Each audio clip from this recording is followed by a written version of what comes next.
nombre del Señor. Qué bueno que podemos adorar su nombre con toda libertad. Qué privilegio tan grande estar esta noche en la casa del Señor y los hermanos que se están congregando a través de la transmisión.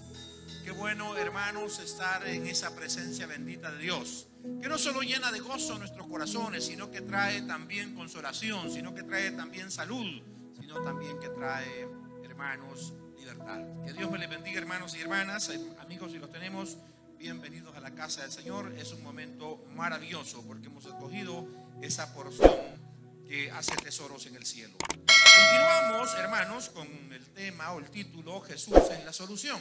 Estábamos leyendo en el capítulo 19 del libro de San Mateo. Vamos a leer hoy del verso 6 en adelante. Verso 6 en adelante del capítulo 19 del libro de San Mateo. Para continuar con este título o este tema de Jesús es la solución. ¿Lo tiene? Dice así su palabra. Así que no son ya más dos, sino una sola carne. Por tanto, lo que Dios juntó, no lo separe el hombre. Le dijeron, ¿por qué pues mandó Moisés dar carta de divorcio y repudiarla? Él les dijo, por la dureza de vuestro corazón. Moisés os permitió repudiar a vuestras mujeres. Mas al principio no fue así. Y yo os digo que cualquiera que repudia a su mujer, salvo por causa de fornicación, y se casa con otra, adultera. Y el que se casa con la repudiada, adultera. Le dijeron sus discípulos, si así es la condición del hombre con su mujer, no conviene casarse. Que Dios nos bendiga, hermanos, en esta palabra. Por los que no vinieron el jueves pasado, tomamos este pasaje desde el verso 1 hasta el 6. Hoy lo retomamos del 6 al 10. Enfatizábamos que la pregunta las palabras de Jesús son la respuesta a una pregunta de los líderes religiosos sobre la complejidad del matrimonio. Lógicamente, la misma escritura nos da a entender que la pregunta tenía malicia, más que el deseo de saber, tenía malicia, pero sin embargo Jesús la aprovecha para tirar luz sobre esta situación, ya que los judíos, en la porción que leemos, están aduciendo a que pues Moisés había permitido carta de divorcio. Pero Jesús enfatiza que esa unión matrimonial convierte a esas dos personas en una sola persona. O sea, Dios lo ve como una sola persona. No se le atribuye a esto nada más al sentido de la unión conyugal, ni tampoco se le atribuye a esto porque hay otra forma en que están unidos. Oiga, qué interesante. Está la unión conyugal, puede físicamente decir en ese momento están unidos, pero podríamos aducir eso.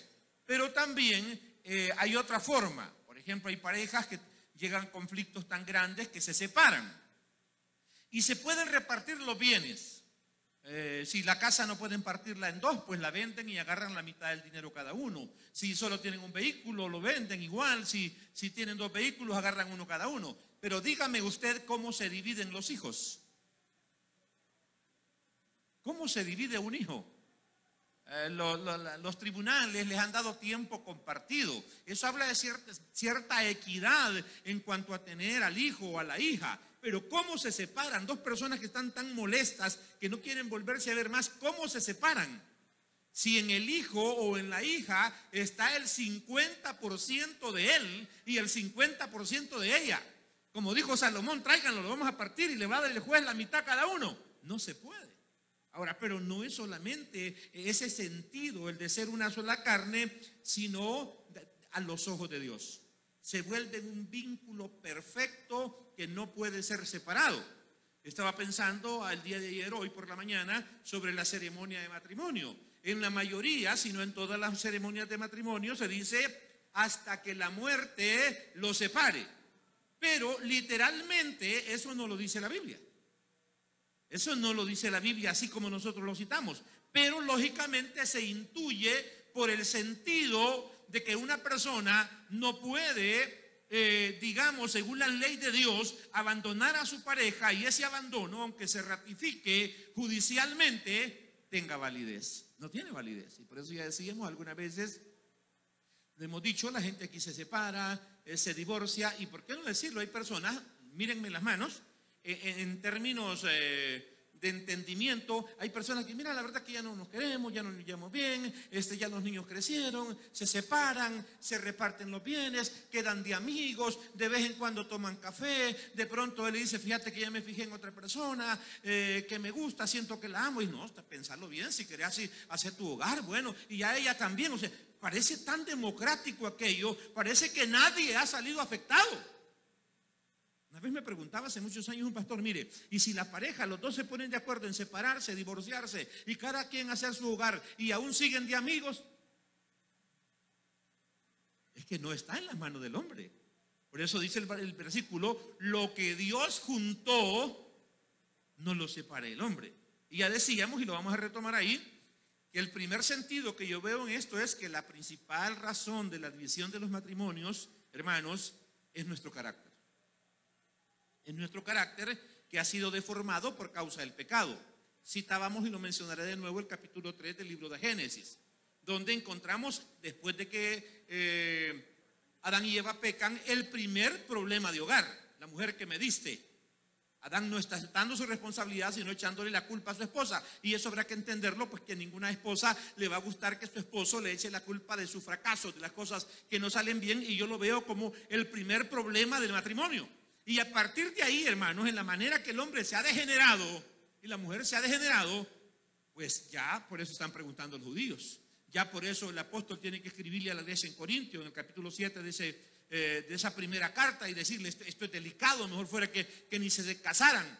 Pero hay la necesidad de formar esos hogares. Formamos esos hogares con sueños, con aspiraciones, pero con un alto nivel de riesgo, porque la gente en realidad, hermanos, se compromete poco. Parece ser que venir al altar es el hecho nomás de comprometerse. No comprometerse es estar dispuesto a poner de su parte en todo lo que sea necesario. ¿Saben algunos de los consejos que yo le doy a los hermanos cuando ya están en la recta final para casarse? Permítanme hacer un paréntesis. Algunos dirán, bueno, ¿y por qué el hermano Miguel ha comenzado a hablar de matrimonio? Tenemos casi 3 parejas que van al altar en lo que cierra el año. Entonces consideramos prudente que por ahí oigan algunos consejos. Entonces, lo que yo les digo es esto: si la Biblia dice que ya no van a ser 2, sino 1, pero cada persona es una unidad perfecta, que es un 100%, ¿sabe qué significa eso? ¿Sabe qué significa eso? Tengo una pareja por aquí que todos pudieran ver, casados aquí cerquita, ¿no? Póngase de pie, hermano David y hermana Angélica. Cuando el hermano David decide casarse con hermana Angélica, él es un 100% como individuo. Y la hermana Angélica es un 100% como individuo. Pero el Señor dice que ya no van a ser 2, sino 1. Entonces, ¿cómo agarramos ese 200 y lo hacemos solo 100? Una unidad. Primero, es una regla divina. Pero luego, ¿sabe lo que significa? Que hay un 50% que el hermano David traía de su vida, de su familia, donde él creció, del ambiente en el que él se crió. Hay un 50% que no sirve para hacer este hogar y hay que botarlo. Y hay otro 50% que mi hermana Angélica traía que no sirve. Entonces, ¿qué es lo que queda? A cada uno, siéntese, gracias hermanos, a cada uno solo le queda el 50% de lo mejor. Por eso dice, hermanos, dejará a su padre y a su madre. Ese no es solo un abandono físico. Ese no es solo un abandono físico, sino el abandono de cierto modelo del hogar que no va a servir para ese nuevo hogar, porque ese nuevo hogar es totalmente diferente. Y no dije que todo nos sirve, porque esa es la base que tenemos para comenzar a poner nuestras piedras de nuestro hogar, las primeras piedras de nuestro hogar.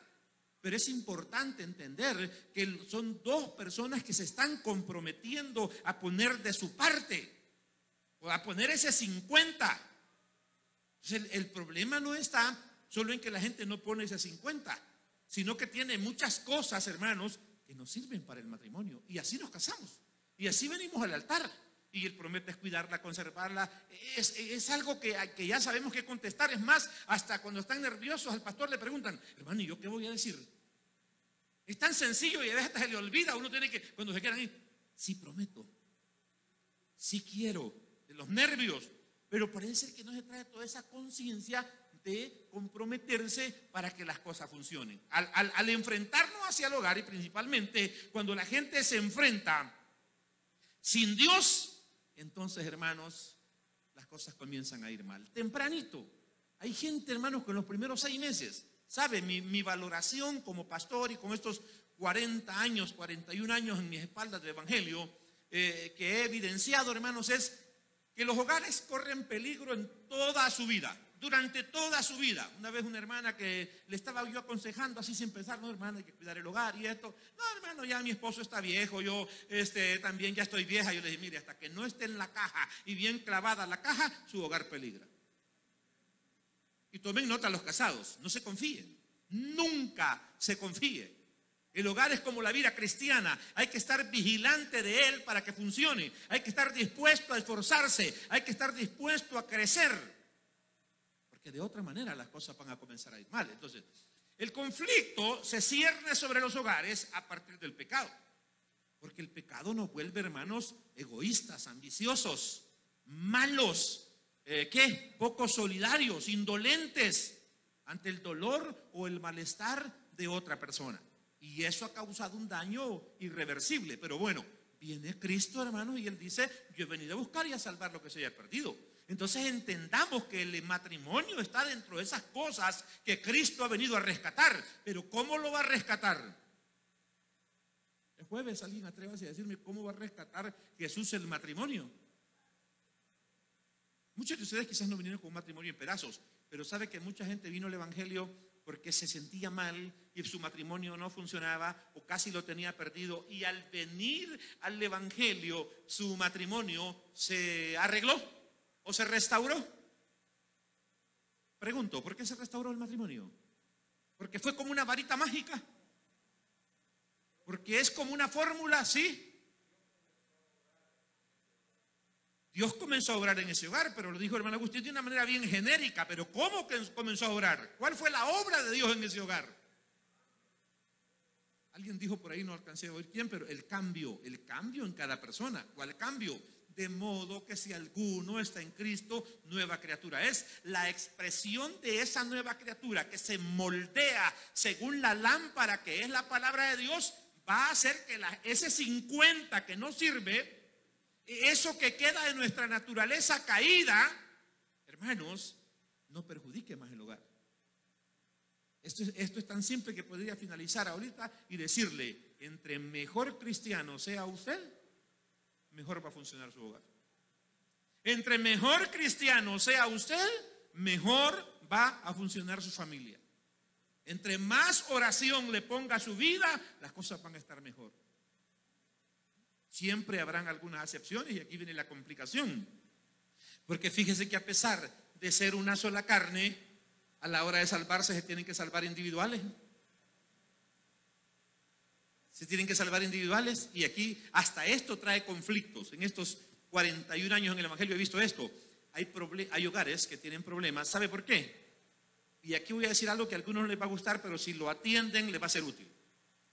En la mayoría de casos, no dije todos para que nadie se ofenda, en la mayoría de casos las mujeres son más espirituales que los hombres. Yo esperaba que los hombres dijeran amén. No dije en todos, en la mayoría de casos. Por eso yo lo he dicho desde el púlpito, he dicho que mi esposa ora más que yo. Entonces alguien diría, pero entonces la hermana Yolanda debería ser la pastora y el hermano Miguel debería ser el esposo de la pastora. ¿Es un capricho de Dios? ¿Es un capricho de Dios? Entonces, ¿qué sucede? Algunas veces, allá cuando se muere un burro, y no sé por qué dicen eso, quizás raras veces se mueren, ¿verdad? Allá cuando se muere un burro, encontramos una pareja donde el hombre es más orador, más cultero, más lector de la Biblia. Entonces, lo que quiero decir es que el hogar en ese sentido tiene cierto desequilibrio y se complementan. Pero algunas veces la esposa se ofende si están orando y el esposo se levanta y ya terminó. O sea que la esposa le quiere imponer que hasta que ella se levante. Oh, que no puedes orar, que aquí, que lo regaña, que lo único, que lo otro. Motívelo. Pero no le sirve esa oración a su esposo que sea obligado y ya le vaya a decir como cuando llegó Jeremías a la casa de nosotros y no dejábamos de orar. Y como no dejábamos de orar, el niño de 3 años y medio ya había oído y entendía. Dijo, amén, dijo. Y como no le hacíamos caso, dijo amén y amén. Y como no se detenían de orar todavía, ¿sabe qué dijo? Me tocó a mí, me dijo: tío, usted diga amén porque a mí no me hacen caso. Un niño de 3 años y medio. ¿Sabe? Conocí un hogar. Pareciera que la búsqueda va a unirlos, pero si no se hace correctamente puede dañarlo. Que este hermano era orador, pero a veces, hermanos, tenemos que orar con el entendimiento. Ayunador, pero se debe ayunar con el entendimiento, porque hay gente, hermano, oradora y ayunadora, pero no cambia nada. Solo es que ha aprendido a orar, pero no aplica eso a su vida.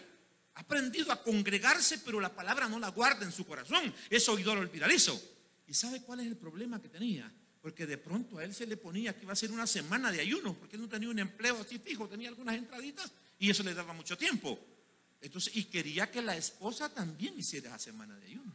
Yo no digo que estuviera malo, pero la Biblia dice que cuando van a dejar de unirse, él lo entiende, que hay muchos niños, dice que solo sea por causa de la oración. Esto quiere decir que se puede justificar que los esposos tengan cierto distanciamiento porque van a buscar de Dios, pero sabe que el apóstol y aquí el Espíritu Santo es sabio cuando dice que tienen que estar de acuerdo en eso. O sea, no es la imposición, hasta eso puede traer problemas de que un esposo espiritual es: mira, voy a entrar en 15 días de ayuno y a partir del lunes no vamos a comer. ¿No le preguntó a la señora? No, póngase de acuerdo con ella. Mira, vos yo oro 1 hora y vos no orás conmigo la hora. Solo orás 20 minutos y te levantás. Déjelo, dele gracias a Dios que su marido ora 20 minutos. O si su esposa es la que no ora, dele gracias a Dios. Pero ya eso es bastante. Ahí va el camino, no puede garantizarse ese 50 y 50. Entonces, hermanos, quiere decir que es tan delicado que hasta el mal manejo de las cosas espirituales le puede causar daño. Ahora, ¿cuál es la verdadera complicación? Esa imposibilidad de validar esa separación, y es lo que le decía. O sea que en el cielo, cuando 2 personas unen sus vidas voluntariamente, se consideran una sola carne. Ahora vienen los fariseos y preguntan: bueno, ¿y entonces por qué, Moisés? La dureza de vuestros corazones. Pero aquí hay una complicación, hermanos. No se los muestro porque a lo mejor, pues bueno, se los muestro. No sé si lo alcanzan a ver. Tengo subrayado de 4 colores diferentes, palabras en cuadritos, porque de este tema he hablado, no sé, 10, 20 veces con los pastores, pero mucho más ampliamente que ahorita. Verso 9, si tienen su Biblia abierta ahí. Porque se acaba de aducir que Moisés, en el verso 8, permitió. Yo creo que el Antiguo Testamento, de alguna manera, bajo esa premisa, por el respeto que se tiene de Moisés como hombre de Dios, se está validando. Y es en este referente que le preguntan: ¿es lícito dejar a la mujer por cualquier cosa? Ahora, esto es lo que dijo Jesús. Y yo os digo, si quiere subráyelo. No va a pecar si subraya la Biblia. Yo no lo subrayé, sino que en un cuadro lo tengo. ¿Qué es lo que está diciendo? ¿Quién es el que está hablando? Es Jesús. ¿Y quién es Jesús? Jesús es Dios. Está diciendo, pero esto dijo Moisés. Eso fue lo que dijo Moisés por la dureza de vuestros corazones. Pero yo les digo, acaba de decir, esto es ley. Esto es la regla que prima. Y yo os digo que cualquiera que repudia a su mujer, salvo por causa de fornicación, y se casa con otra, adultera. No me voy a ocupar de ese salvo por causa de fornicación, que es la acepción, hermanos, será en otro momento, pero lo que me interesa decir es que ellos acaban de preguntar si puede dejar a su mujer por cualquier causa. Ya no nos queremos, ya no nos llevamos bien, ya no nos entendemos, solo estamos peleando, solo vivimos maltratándonos. Pero es que eso es falta de cristianismo. Esa es falta de cristianismo. Ya les he contado mi experiencia con el pastor allá en Costa Rica, y cuando él me plantea con 12 años de casamiento, de matrimonio, yo le salgo y le digo, cuando él me pregunta, y yo le digo, no, nosotros ya vamos para 37 años de casados. ¿Y cómo le ha hecho? Me dice, no, eso es lo más normal.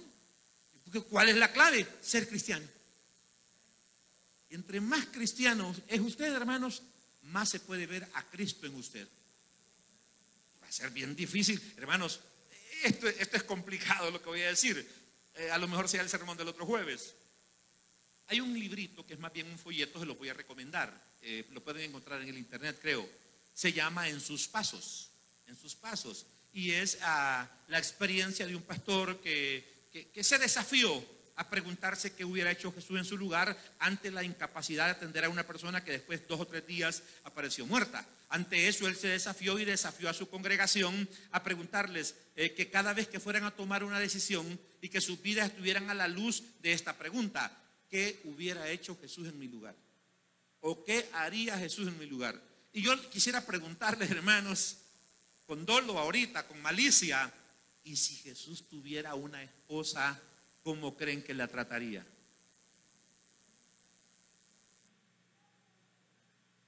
Si se hubiera casado Jesús así, como nosotros, y hubiera formado un hogar, les pregunto, ¿qué clase de esposo hubiese sido Jesús?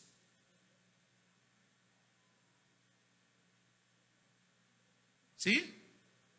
¿Qué me dicen los hermanos? Entonces, hermanos, cada vez que usted vaya a hablar, diga: ¿y qué diría Jesús en mi lugar? Y cada vez que se tiende a enojar y va a tomar alguna acción, ¿qué haría Jesús en mi lugar? Y hermanos, sabe que esa pregunta, al comenzarse a hacer esa iglesia, produjo una transformación en toda la congregación y provocó un avivamiento en esa región. Provocó un avivamiento porque la gente comenzó a depurar. Habían personas que tenían, por ejemplo, en la iglesia, eran dueños de un periódico. Y entonces vino el dueño del periódico y se hizo la pregunta: bueno, si Jesús tuviera un periódico, ¿anunciaría los cines, las cantinas, las discotecas en su periódico? Y dijo: no, Jesús no. Entonces le mandó a decir a todos los que tenían esos anuncios que esa era la última semana que sus anuncios iban a salir en ese periódico. Y eso comenzó, hermanos, a transformar la iglesia. Bueno, va a ser tema de otro día. Pero, ¿cómo sería Jesús? Nadie se atreve, hermano.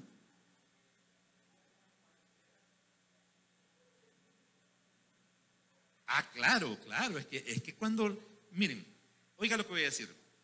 El matrimonio tiene ya un origen natural y una consistencia natural. Por eso es que usted puede encontrar matrimonios que, aunque no sean cristianos, funcionan. O sea, que el matrimonio tiene la aprobación divina. No importa si es hindú, si es chino, si es indio, donde sea que le hicieron la ceremonia. El asunto, la ceremonia es la que cambia, pero la unión matrimonial, Dios, hermanos, la constituyó. Por eso es que tuvimos un conflicto hace 15 años, 20 años, cuando yo les dije: hermano, estamos mal con la forma en que se está manejando el tema de matrimonio. ¿Por qué? Porque la gente venía de fuera del evangelio y venía con otra pareja y le preguntaban: bueno, ¿y usted? No, yo estaba casado, ¿y cómo hago? No, como usted se casó fuera del evangelio, usted no sabía, usted no está casado, y aquí lo casaban. No, hermano, a donde se haya casado, está casado, pegado, remachado y todo lo demás. Además, hay gente que dice: no, lo voy a hacer el civil porque ya lo religioso es complicado. Usted se casó a lo civil y se unieron en una entrega voluntaria, usted está pegado, clavado, remachado, cosido. Ya. Que no lo trajo al altar, que no quiso que le dieran la bendición de Dios, esa es otra cosa. Usted está casadito y recasadito. No quisieron decir amén, ¿verdad? Es que por eso es que dijeron los fariseos, cuando vieron que este asunto, cuando se cierra, ya no se puede abrir. No, si así es de complicado esto, es mejor no casarse. ¿Y cómo se queda sin casarse el que no tiene don de continencia? No se puede, va a vivir en fornicación. Va a vivir en fornicación. Entonces, hermanos, es simple. Jesús ya tiene esposa prácticamente, hermano. Es la iglesia.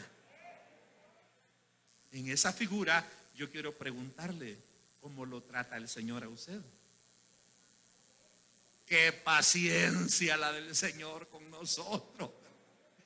Qué paciencia, esposos, aprendamos del Señor. Qué paciencia con su iglesia.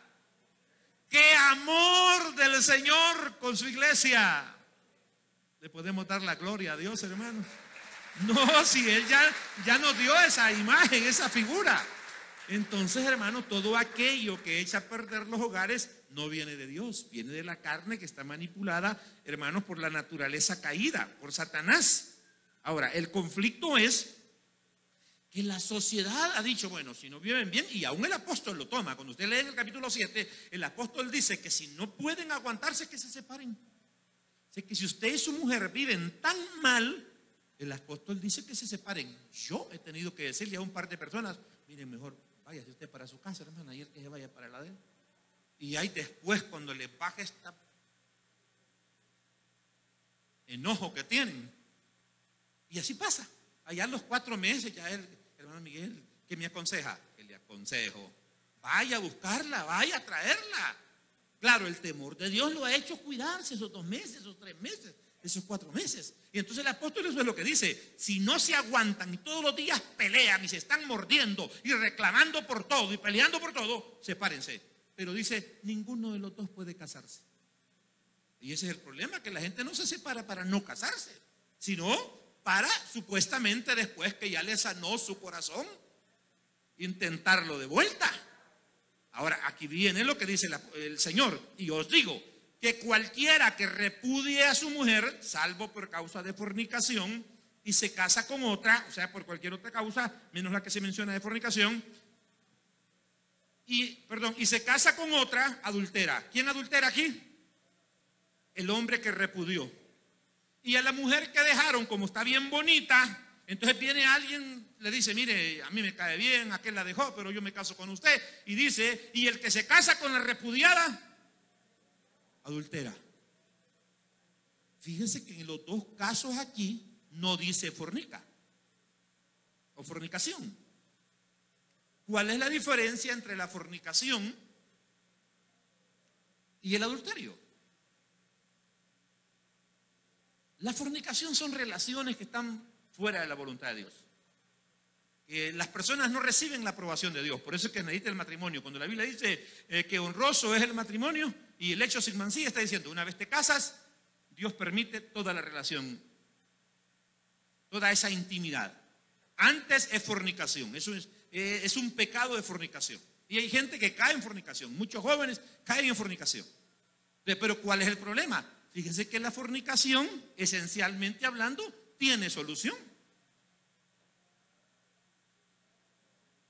Ya lo entendió, ¿verdad?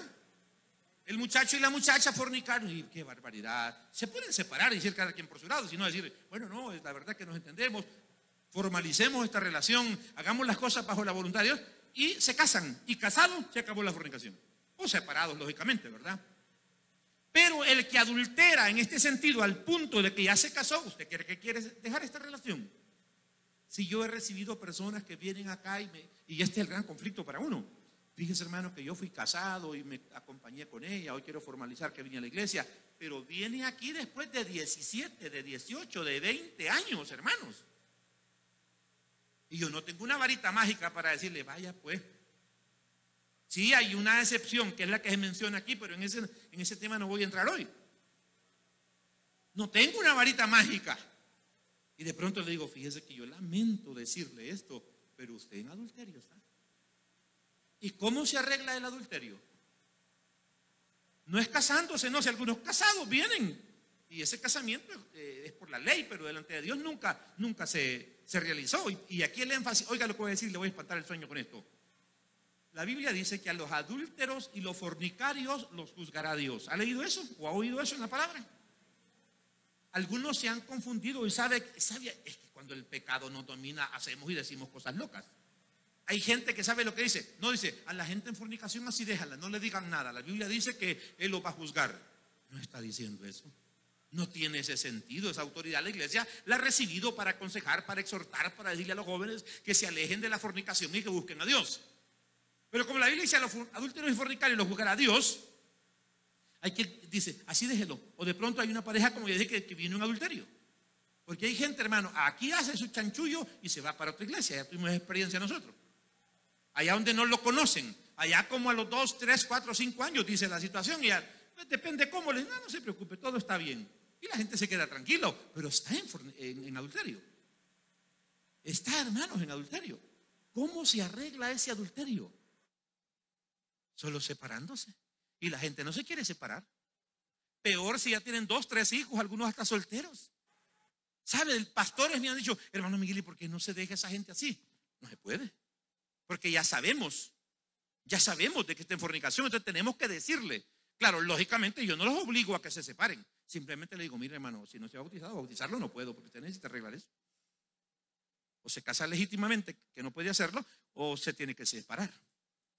Y ahí se estanca y no puede tener privilegio y eso lo detiene y eso hace que muchas veces abandone la iglesia. ¿Pero por qué la abandona? ¿Por qué abandona la iglesia? Porque lo que no quiere dejar es el adulterio. Y como eso no tiene arreglos, solo la separación.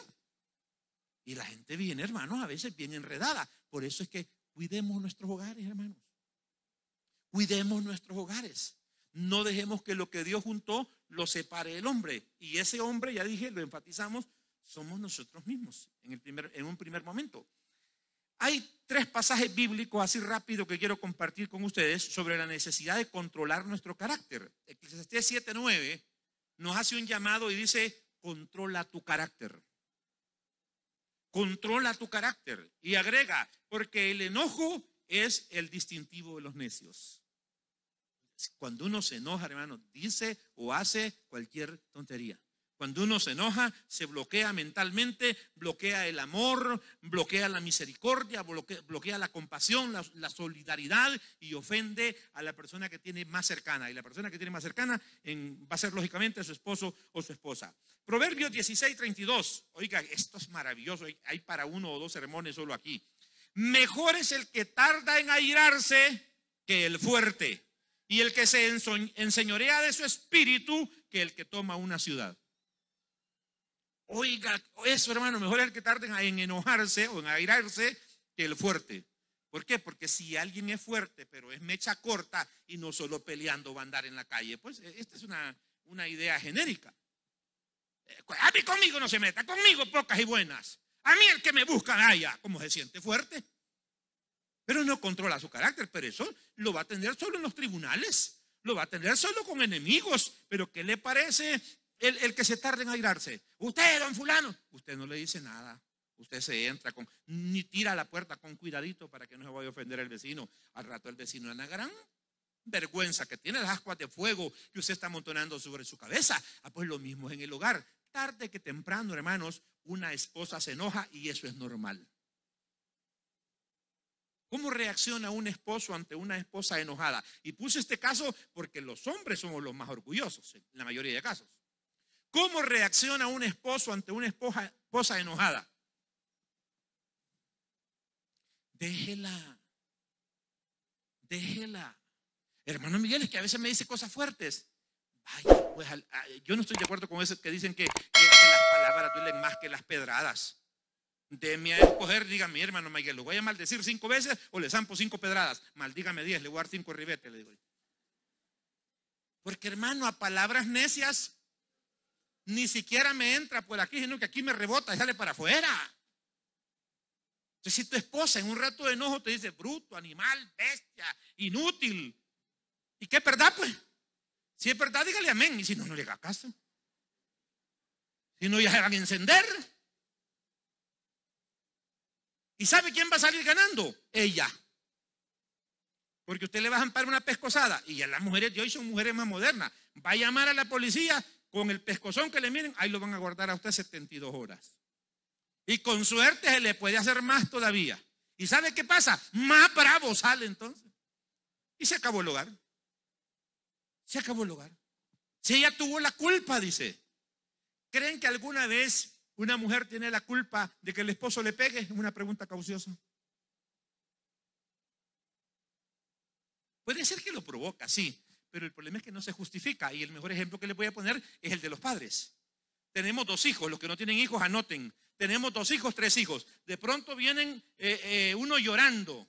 ¿Qué te pasó? Juan me pegó. Vení para acá, Juan, peor si es más grandecito. ¿Por qué le pegaste a Pedro? Él no dice que él me pegó primero. Ya está arreglado porque Pedro le pegó primero. Usted le dice, pues no, están parejos, váyanse. Deja de llorar. No, un padre responsable a los 2 castiga. Al que encendió el fuego y el otro que lo aumentó. Porque no, es que si él te pega, tú tienes que venir y decirme a mí. Yo voy a ver qué. Pero tú, ¿por qué le pegaste a él? O sea, no justifica que una persona que le pegó, la otra le va a pegar. Porque entonces el conflicto no se hace menos, sino que se hace más grande. Pues lo mismo pasa en los hogares. Si usted, hermano, tarda en airarse a la esposa, ya después algo apenada y Y si no, todo el mundo dice, es que a este hombre la mujer lo manda, pero usted vive en paz. Cuando la gente llega a la oficina para hablar conmigo, los que se van a casar, les digo, miren, vivir feliz no es asunto de tirar una moneda cara y corona. Si cayó cara y perdió, ya se lo llevó el diablo, y si cayó corona, ganó. No es eso. Simplemente es una decisión de decir, voy a vivir feliz. No voy a estar peleando. Entonces, cuando tu esposa se enoja, tú te calmas, tú tranquilo, usted va a encerrarse a su cuarto. Pero hermano Miguel, no me va a dar de cenar. ¿Y quién se ha muerto porque no sé ni una vez, pues? ¿No está saludable, pues? ¿Quién se ha muerto? No, hermano Miguel, si no sé, no me muero. No creo. Igual, a menos que usted sea discapacitado y quien no fríe un par de huevos. Pues digo un par de huevos porque nosotros los hombres, la mayoría no somos idóneos para cocinar. Yo, si mi esposa por alguna razón no quisiera cocinar, no paso de freír unos huevitos. Ya, pasó. ¿Y ya cómo? ¿Suficiente colesterol? Pero hay casos que son diferentes y tenemos uno en la Biblia, el de Judith y el de, ¿cómo se llama? No, Abigail y Nabal. Ahí el hombre era, hermano, esa mujer, bueno, para que David dice, no, con esta mujer hay que casarse, dice David, cuando la vio viuda, porque la vio virtuosa. Mire, ese hombre era, pero la mujer no lo había dejado. La mujer vivía bien, la mujer tenía autoridad, porque si no, no hubieran albartado a aquellos animales y hubiera sacado la comida para llevársela. Entonces, hermano, lo que se necesita es controlarnos. Pero ¿cómo nos controlamos? Solo si Dios te ayuda. Si Dios no te ayuda, si no buscas a Dios, se te sale el indio. Traigámoslo, bueno, si tenemos de nuevo Proverbios, no nos da el tiempo para revisarlo despacio. Mejor es el que tarde en airarse que el fuerte. Proverbios 16:32. Y el que se enseñorea de su espíritu que el que toma una ciudad. Segunda de Timoteo 1:7. Este se lo puede usted, pero a veces no lo ha entendido. Porque no nos ha dado Dios espíritu, carácter sería esto, actitud de cobardía, sino de poder, de amor y dominio propio. O sea, no está diciendo que no tiene espíritu de cobardía en el sentido que usted pelea por cualquier cosa, sino que está diciendo que tiene carácter de manera que puede controlarse. Usa al final la palabra dominio propio. O sea, me domino. Aplíquele a eso, todo lo puedo en Cristo que me fortalece. Cuando usted se controle, su hogar va a estar mejor. Cuando usted se controle, no le va a responder a su esposa incorrectamente. Y cuando ya le pasó en la mañana con el cafecito, hablan de una manera tranquila.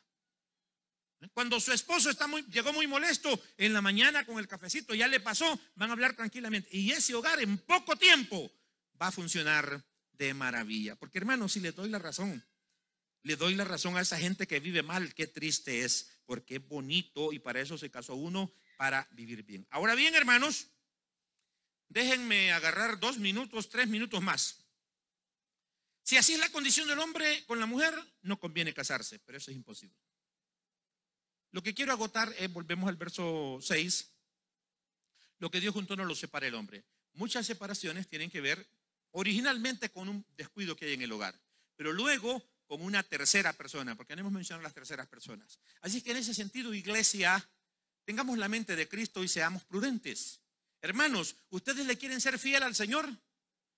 Fíjense que no pregunté ser fiel a la esposa, porque el primer mandamiento no dice serle fiel al prójimo, sino amar a Dios sobre todas las cosas. Por eso siempre he dicho, la vida cristiana, por eso es que Jesús es la solución, la vida cristiana va a resolver las demás cosas. Por eso el primer mandamiento es amo a Dios sobre todas las cosas. El segundo, a mi prójimo como a mí mismo. Y ahí está resumida toda la ley. Porque si usted ama a Dios, no quiere meterse en problemas. Porque si usted ama a su prójimo, no le codicia a la mujer, no le codicia los bienes, no le va a robar, no le va a matar, etcétera, etcétera.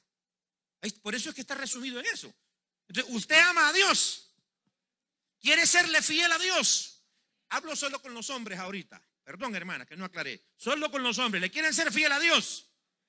Entonces, aléjese de la cantina. Aléjese de las fiestas que le pueden llevar a tomar alcohol. Aléjese de los malos amigos. Y eso lo va a llegar a ser fiel a Dios. Y aléjese de las mujeres. Usted está casado.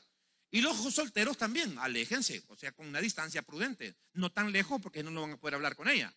Pero los casados, hermanos, si le quieren ser fiel al Señor, guarden la distancia con el sexo opuesto, porque es mentira. La gente muy cerquita, y eso es como los imanes. ¡Pla! Eso es como los imanes. Muchas veces ni se planifica. Cuando usted siente, está metido en un gran chanchullo. Pero si guarda su distancia, el Espíritu lo va a ayudar. Nadie dijo amén, pero espero que Dios les ayude. Hermanas casadas, porque alguien dijo por ahí, saber de dónde lo han sacado, que los hombres son más infieles que las mujeres. Que con algún chucho se acompaña el hombre después que deja a la mujer. Esa sería la única manera que los hombres sean más infieles, y no con una mujer que se mete, pues. Entonces pareja está la cosa. ¿Me entendió eso? No cuenta eso, no vale eso. Y no con una mujer termina acompañándose, pues. Hermanas, ¿le quieren ser fiel al Señor? Entonces guarde su distancia. No le sonría tanto a los hermanos. Aléjese en su trabajo, donde sea, y eso le va a dar seguridad. Eso fuera. Y luego en la casa igual, hermanos, por razones de cómo es nuestra sociedad, ¿verdad? A veces vivimos un puño de gente en la casa. Y ahí vive su sobrina, ahí vive la comadre, ahí vive la tía, ahí vive la cuñada. Mire, en esas casas así pongan reglas. Si usted es el dueño de la casa, diga, mire, yo necesito reglas acá. La regla es que aquí todo el mundo vista decentemente. Porque usted casado con su mujer y sale su cuñada menor que ella con un chorcito que no le queda. O sea, en su propia casa usted va a tener que estar viendo para otro lado, dándose la vuelta. No, lo mejor es que ponga cierto orden. Y ahí las mujeres también sean sabias. Mire, lean el internet, es un montón de hermanas que le han quitado el marido a su hermana. Montón. No le estoy echando a pleito con su hermana, sino que si usted es la dueña de la casa, la señora de la casa, le dice a su hermana, mira, cuando salgas de aquí, salí con falda y allá si querés chulona, quítatela. Pero aquí, vestite honestamente. Nadie dice amén, no, como la responsabilidad mía, dale el consejo.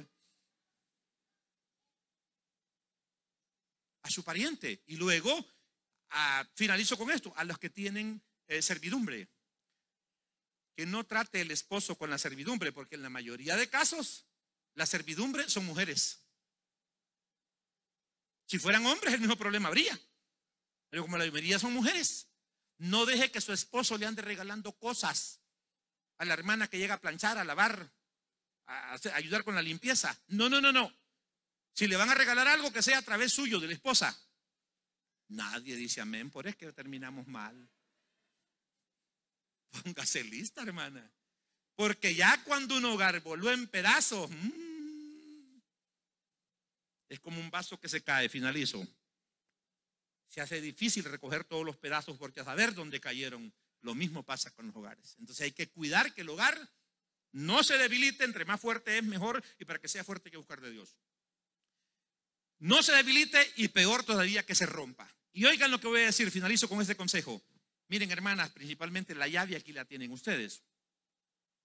Por muy difícil que sea el hogar, pídale a Dios, consulte, pida consejo, apóyese en las personas mayores que tengan un buen hogar, pero no se vaya de la casa. Si nunca se han separado, no se vaya a la casa. Todo hogar que nunca se ha separado es más difícil que se separe la primera vez.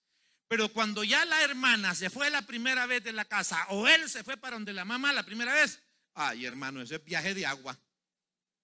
Ya me voy, cuando te pase regreso como a los 3 días.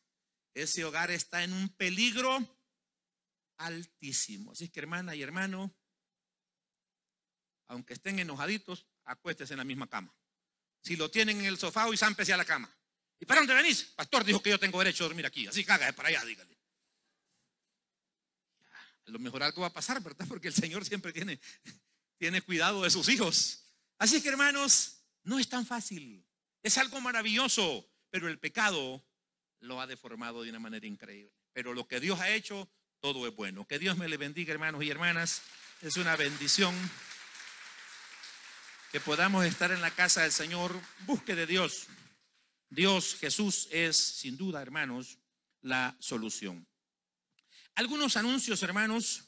Siempre pedirles oración por el hermano, por este joven, por Efraín Ramírez, que es uno de nuestros músicos, me parece ser, no pude comunicarme con el hermano Nelson, todavía creo que no lo han intervenido, aunque esté en el Hospital Nacional. Esto va a tener unos costos elevados. De hecho, ya la iglesia estamos ayudando, hermanos, con una ofrenda. No vamos a ayudar con todo, pero sí estamos tratando de apoyar a los hermanos. Con lo demás ellos van a rebuscarse por ahí. En un mensaje que me mandó el hermano, parece que no habían operado hoy porque todavía andaban buscando unos donantes.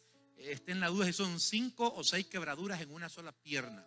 Aquí está el muchacho en el hospital. Sus oraciones, hermanos, es un muchacho muy callado, pero que desde hace algún tiempo estuvo sirviendo aquí, ha estado sirviendo en la música. Así que sus oraciones, ya se imaginan cómo esta familia se encuentra de angustiados. Por otro lado, agradecerles, hermanos, infinitamente a todos los servidores que el domingo estuvieron participando de diferentes formas y a toda la iglesia que de alguna forma estuvo colaborando. De veras fue una bendición poder recaudar esa ofrenda para ayudar a nuestros hermanos en Honduras. Como ya les decía, se casa nuestro hermano Jimmy Juárez y nuestra hermana Gabriela Rivera.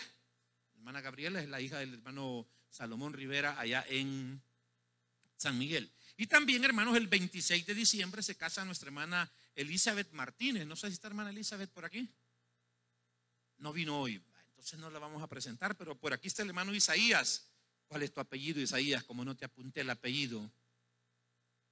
Arias, ahí está, póngase de pie, hermano Isaías. Mire, yo creo que el hermano Isaías ya hizo el civil, así que no me lo anden viendo. Ya está encargado y reservado.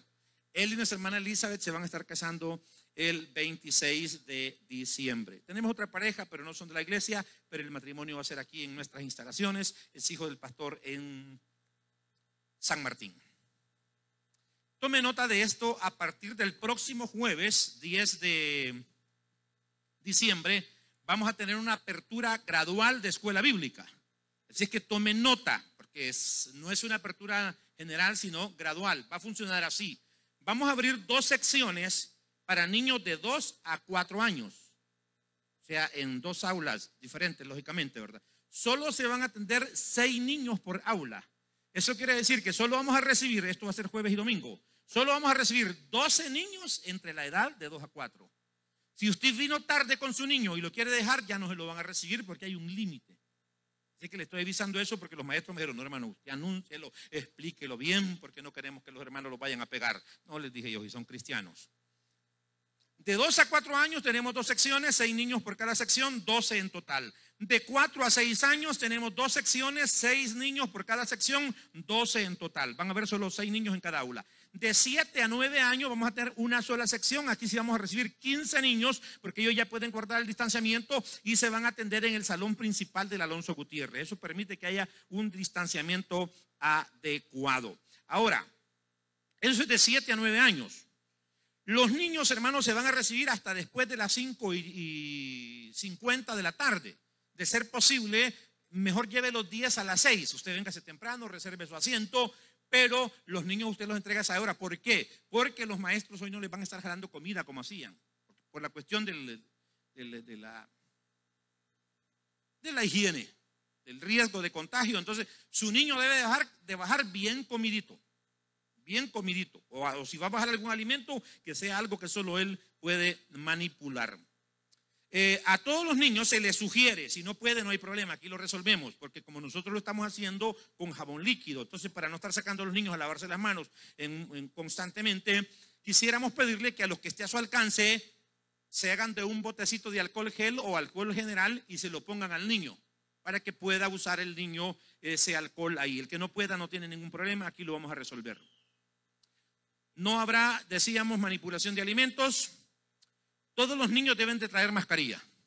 Todos los niños, hermanos, y por favor pónganles una mascarilla adecuada o háganle un nudito o algo, porque a veces ustedes la misma mascarilla que nosotros usamos y el niño va para arriba, va para abajo. Háganle un par de dobleces en la orejita y ahí se resuelve.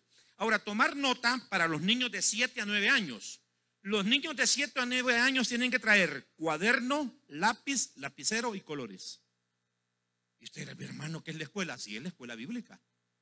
Y si le compraba útiles para llevarlo a la escuela secular, ¿por qué no le va a comprar para acá? Repito, un cuaderno, lápiz, lapicero y colores. ¿Por qué le pedimos esto? Porque antes aquí se le proveía, pero los niños lo compartían. Entonces, para que no lo compartan y su niño use exclusivamente sus cosas, necesitamos que traiga esas cosas. Y como no va a haber tiempo de recreo, sino que va a estar en relación al culto, entonces necesitamos que el niño aproveche al máximo el tiempo.